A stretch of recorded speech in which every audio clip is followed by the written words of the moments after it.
Hey everyone, welcome back to my channel. If you're new here, welcome. This video is actually viewer requested.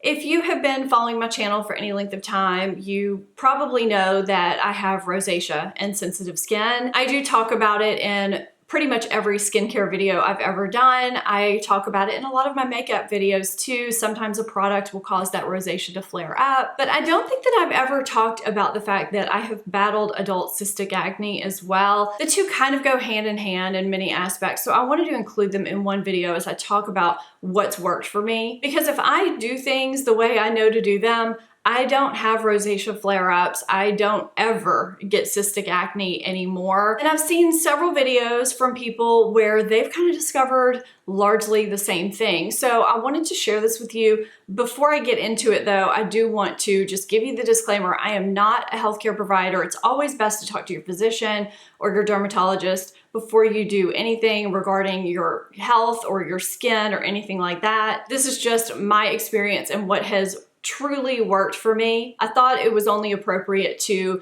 do this video without any foundation or powder or anything like that on. I basically did my makeup today, but without foundation. So this is what my skin looks like. But again, if you've been following my channel at all, you've seen me without makeup. And sometimes my rosacea is flared up because of a product that I've used, and sometimes you can't even tell. What works for me may not work for you, and what I'm triggered by, you may not be triggered by. So finding what your causes are for your acne and your rosacea is really important. And so this is hopefully going to be a guide for things to look for that might be causes that I found were causes for me, or, things that may help you. Maybe you don't know what your cause is, but they can just help you overall. Or maybe you do know what your cause is, but you just don't know how to fix it. So this is just kind of what this is all about. I also don't have before and after pictures because all of this went on prior to me starting my YouTube channel. And when you have skin struggles,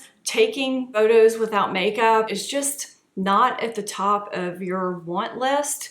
So I really don't have any before afters to show you what it looked like. But if you've ever had a big painful cystic zit, you know what that looks like. It's not pretty. They're very hard to cover. They're painful. So I'll just go in and tell you a little bit about my experience. And I'm sure a lot of you can identify with many of these things. When I was younger, I had beautiful skin. I did not have breakouts in my teens. It really didn't start until I was in my mid-20s when I started having struggles with just acne in general. My mom has always had beautiful skin. She has always looked really young for her age. So I didn't understand why I was having these issues in my 20s. Apparently it was hormones at the time. So I started seeing a dermatologist then who helped me. And of course, a lot of that involved cycles of being on and off antibiotics, which I just wasn't totally comfortable with, but I never really found anything that helped other than this antibiotic cycle and trying different facial creams like Retin-A Micro,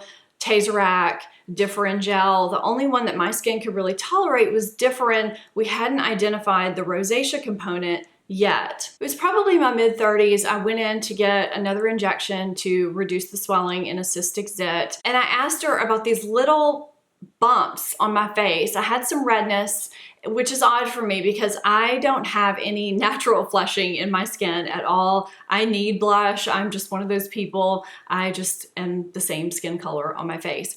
But I was having some flushing and I just had these little bumps, pimples, but they never came to a head and they wouldn't go away. I didn't really know what they were. And that's when she identified me as having rosacea. And I did know what it was because my mom has had it for many years, even though she does have beautiful skin, but she's been on Metro Cream for many years, which keeps hers under control. Basically, rosacea is a chronic inflammatory skincare condition that can cause flushing, bumps, redness, pustules, and a lot of times it seems like it's acne, so you don't really realize it's rosacea, but it's very frustrating because people try to treat it like acne, which then makes it worse. It does worsen in things like extreme temperatures by using things like harsh scrubs, harsh cleansers.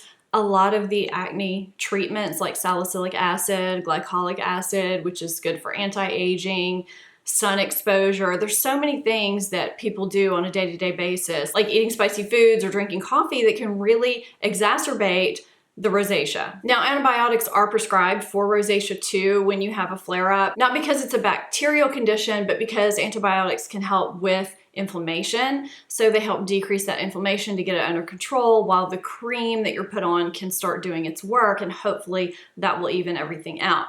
So I was put on Finacea and given an antibiotic, and then that really did start to help me. And I was using Finacea morning and night, and that is a prescription cream for rosacea. It contains azelaic acid. And that seemed to work for the most part, but I would still have flare-ups, and I would still get these cystic, painful pimples, and I never could figure out what was causing them.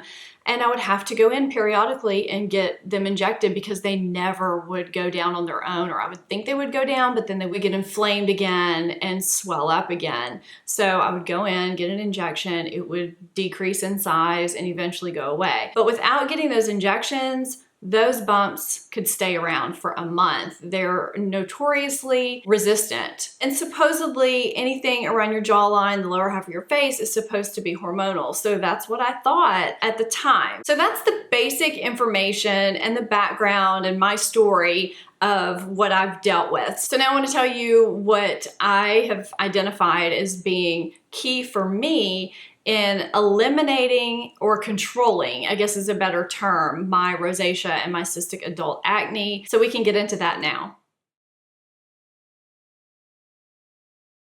When you have things going on with your face, obviously the first thing you think about is your skincare and how you need to treat it and what you need to put on it and that kind of thing. This is one component that definitely makes a difference, but it's definitely not the only component. And for me, it's not the main component, but it does make a difference. Switching to a gentle, effective, non-stripping cleanser is a huge key component of skincare, not the stripping acne control cleansers. A lot of times the inclination is to use those acne control cleansers, especially if you've got both going on. If you've got the cystic thing and then you've got the rosacea, or you see those bumps, you want to use something with salicylic acid or something like that in it. But salicylic acid can make rosacea flare up. Also, the little scrubby beads can make rosacea worse as well. I'm gonna list some cleansers down below that I have used and had great experience with so that you can have some examples of things that can be effective for you. At night, that gentle cleanser is my second step. The first step is removing my makeup. Before, I was just going in a couple times with the regular cleanser. But if you think about it, oil attracts oil. So if you've got oil and sebum and things in your pores, it can really help break down that makeup and get down into the pores better than just a water-based cleanser. I think a lot of people think that those oil-based cleansers are gonna break them out, and I did too, but really they've helped keep my skin clear and nice. So using that as a pre-step, step one cleanse before I go in with my regular cleanser really was a huge game changer for me, because not only did it remove my makeup more effectively, I really felt like it cleaned out my pores a little bit better, and it also allowed my second step cleanse to do a more effective job. The second step with skincare is getting on some kind of an anti-rosacea treatment, whether it be prescription like the Finacea azelaic acid or one of the Metro creams, Metro gels. That is ideal. I have since switched to the Ordinary's azelaic acid suspension because my rosacea is pretty much under control. I may even be able to drop that because of what we'll talk about in a second. They have anti-inflammatory properties and all kinds of things in them that are made just for rosacea skin. They're not going to do the same thing that, say, a retinol or a Retin-A or a different are going to do. They have a completely different mechanism of action that's going to specifically help your rosacea. And using one of those morning and night at first is going to be key. And then eventually, hopefully, things will be under control and you can switch to just night. And then eventually you can be hopefully where I am and use it every other night. Now this is controversial because facial oils are supposed to be bad for rosacea. But myself and I've seen a lot of other people say that when they started incorporating a facial oil, a good facial oil like rosehip, maracuja, marula, or grapeseed, there's tons of different good facial oils that have so many benefits for your skin. I've heard of so many people with rosacea saying that that genuinely helped them. Just patting a drop or two on the face before you go in with your moisturizer or after your moisturizer. It's gonna be a trial and error thing for me. It's been huge, and it's also helped control my oil production during the day, which helps with breakouts. Using a very gentle, basic moisturizer, I'll also have some down below, is also key. Not having an active ingredient, no retinols, anything like that. Once you get things under control and you really don't have many flare-ups or any flare-ups, that's when you can start testing the waters with those retinols and the glycolic acids and things like that. But you really need to get your problems under control before you start messing around with all those anti-aging things, because this is really the area of concern that we're trying to deal with right now. SPF is huge for rosacea. Sun exposure triggers rosacea flare-ups. Period. Done. So if you're not using a regular SPF of 30 or higher, definitely start doing that now. And physical SPF is going to be much better than chemical. Most people with rosacea can't handle the chemical sunscreens. You know, you go into the drugstore and you see all these sunscreens and they have all the Helioplex and the avobenzone and the Octa whatever. Those sunscreens are the ones I know I can't do because they give my skin problems almost every time. I'll start getting bumps and I'll start flaring up, whether it's bumps or redness or both. So I personally choose a physical sunscreen for myself. If you've been following my channel, you know my favorite daily SPF, and I'm gonna link that down below. But for water and things like that, I always go for a baby sunscreen. Neutrogena baby sunscreen and Aveeno baby sunscreen are my two that I use in the summertime if I'm gonna be at the beach or something like that. If they're good enough for baby skin, and baby skin is so sensitive, they're gonna be great for my face, and I've always had good experiences with them. So that's what I use when I'm gonna be on vacation or something like that. In terms of lifestyle, stress is a huge trigger with rosacea. If you can find some way to keep your stress level as low as you possibly can, this is going to be a big thing for your acne and rosacea success. Whether it's exercising or meditating or just chilling out and reading a book or watching TV, something like that, to where it keeps you nice and even. Now, in terms of exercising, that was something for me. I always felt like I got very flushed when I exercised, and it can cause flare-ups, extreme hot and cold temperatures. So when I exercise, I do need it to be pretty cold in a room or have a fan on me. When I'm not completely under control of my rosacea, and I'm gonna explain a little bit more in a second about that, if I go from extreme hot to cold, my face could get really flared up. So when I would exercise, I would definitely need a fan close by blowing on me, or a cold water bottle or something like that, so that I wouldn't get too flared up from that hot extreme temperature with the workouts.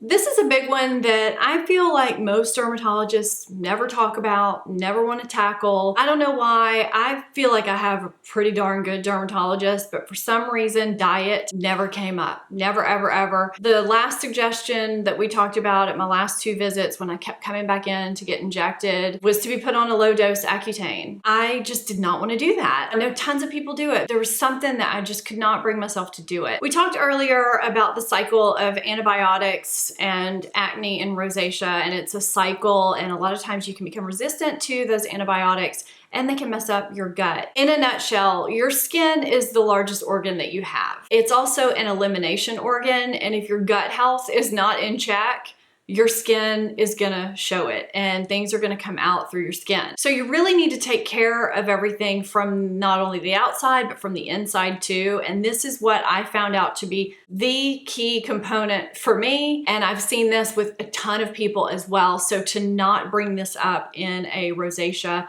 and acne and skincare video, you can't really just talk about skincare. It has to be about health and gut health too. Do I eat perfectly all the time?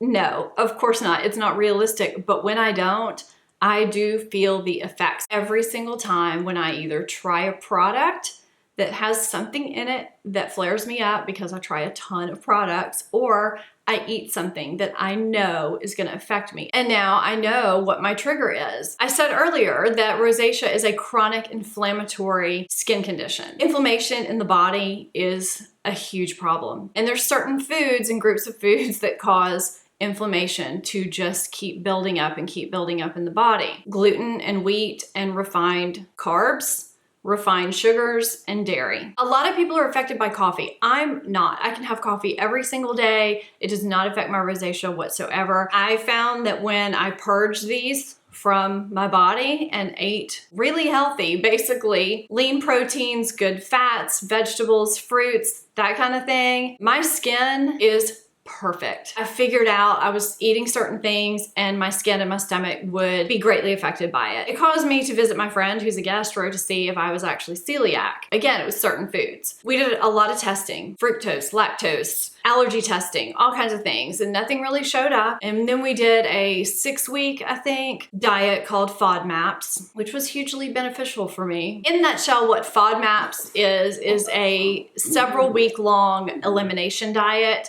and you eliminate tons of food groups and then you gradually introduce a food group in mild increments, one by one. And if you have a reaction, then you know you have an intolerance to that food group. The last food group that I introduced was wheat and gluten, and I had a massive flare-up and stomach issues and all kinds of things. So I do have a genuine intolerance to wheat and gluten. Almost every time I eat gluten or wheat, my rosacea flares up or my skin just gets really congested. I have stomach issues and I get a cystic zit. It's really identifying what your particular issue is or just getting rid of the general inflammation in your body. Mine is localized. I know exactly what my problem is. Most people don't, but getting rid of inflammation in your body overall by eliminating what is making you inflamed, which you can do by eating better, eliminating the refined carbs, eliminating refined sugar, and eliminating dairy. I have not eliminated dairy and I still am able to keep my skin looking good somehow. If you find that you are not getting enough of a certain supplement or nutrient, supplementing with certain ones like magnesium, zinc, vitamin A, vitamin E, fish oil, they can really help your skin as well. Vitamin B can be a problem for a lot of people and cause some skin inflammation and those big under the skin spots. I have kind of a problem processing vitamin B. So if you're taking that, that might be something you want to look at too.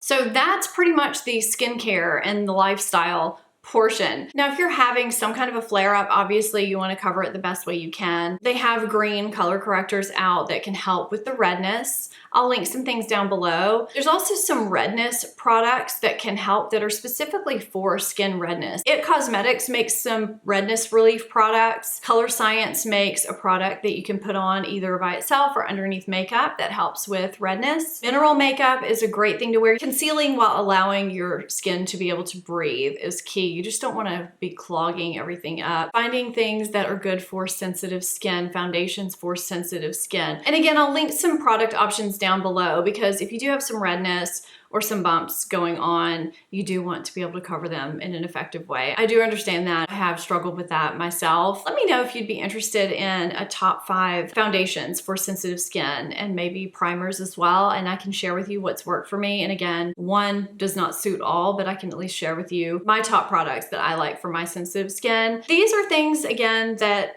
one size does not fit all, but hopefully they might give you some ideas or help you identify what your cause might be or what might help you if you've been struggling with either adult cystic acne or rosacea. Thank you so much for watching. If you have questions or just want to vent about your problems, because I know it's such an issue and it's such a struggle, it can be embarrassing and you just don't want to show your skin. I completely understand. My skin has not always been clear. I have struggled too. So if you want to vent about that, leave your comments down below. I get you, I hear you, I have been there. I do read all of my comments. Leave them below and hopefully maybe you guys can have a good discussion going on too.